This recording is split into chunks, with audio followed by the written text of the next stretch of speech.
So who are the God Knights and what do we know about them? So the God Knights are a group under the world government that operates in Marijoise. They're the direct law enforcers of the Celestial Dragons, even higher than the Marines themselves. They're pretty much like the Queen's Guard or the King's Guard in Buckingham Palace. And we know that there's at least 9 of them. They were first mentioned by Sakazuki in chapter 1054 when the admirals were discussing the assassination attempt on St. Charlos by St. Mulesguard. Real quick for me, make sure you press that like button, make sure that you're subscribed because these things really help me as a small YouTuber. Akainu was discussing how it is the jurisdiction of the Holy Knights to handle disagreements between the Celestial Dragons themselves. And he seemed to imply that it is a big deal for them to even get involved in the first place. Not just that, but Monkey D. Dragon himself was hyping them up, talking about how it is only when the Holy Knights show up that the real war on the Celestial Dragons begins. This was due to the Revolutionary Army's declaration of war against Marijoise during the Reverie. Dragon also made sure to warn Sabo that the Holy Knights might go after him since he's now a symbol of hope for any nation that is looking to revolt. Dragon, who is speculated to be in the top 5 strongest people in the verse, him talking about the Holy Knights like that is somewhat of an indicator to how powerful they may end up being. In fact, most community members are currently speculating that the God's Knights are most likely gonna end up being somewhere around Yonko level. This is because of where we are in the story right now, where the baseline is sort of Yonko level, or you have to at least be Yonko level or at least Admiral level to be somewhat of a threat and be taken seriously. So it is implied and speculated that the God's Knights are around Yonko level. We know that there are at least 9 of them and that they're the ones who govern over inner conflicts within the Celestial Dragons. Not to mention that it is a big deal whenever they come out and make moves. Now the main reason as to why everybody is so hyped up about the God Knights is because in chapter 1083, when Dragon was talking about them, we see a silhouette representing them with the silhouette of the front-facing God's Knight looking exactly like that of red-haired Shanks. So theories left and right are both being formed, confirmed, and debunked, and we know for sure that Oda did this on purpose because he wants us to think that Shanks is a God's Knight. Now I'm not saying that Shanks is not a Holy Knight, but one thing's for sure is that Oda did this on purpose. Now there are other pieces of evidence that link Shanks to the Celestial Dragons as well as him potentially being a Holy Knight. Now back during the Reverie, we see red-haired Shanks pull up on the 5 elders to have a quick meeting to discuss a certain pirate. Now one thing of note is that he had a cloak on and that cloak was blocking his left eye. On a side note, Oda once censored his answer to somebody asking him if Shanks had a twin brother. So people are speculating that this could be red-haired Shanks' twin brother showing up to the 5 elders and that Oda was giving us a fake out the whole time. So now people are going along with the Shanks' twin being a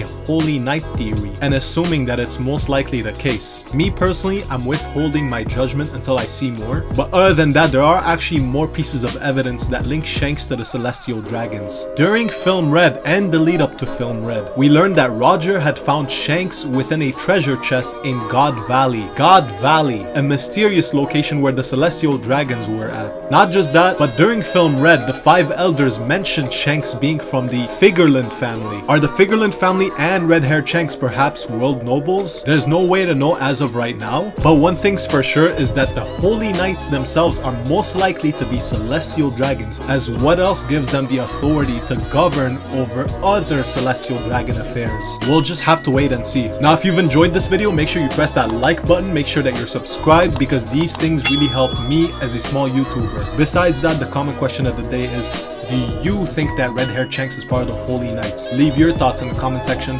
below. Thank you for watching, like, share, and subscribe, and have a good one.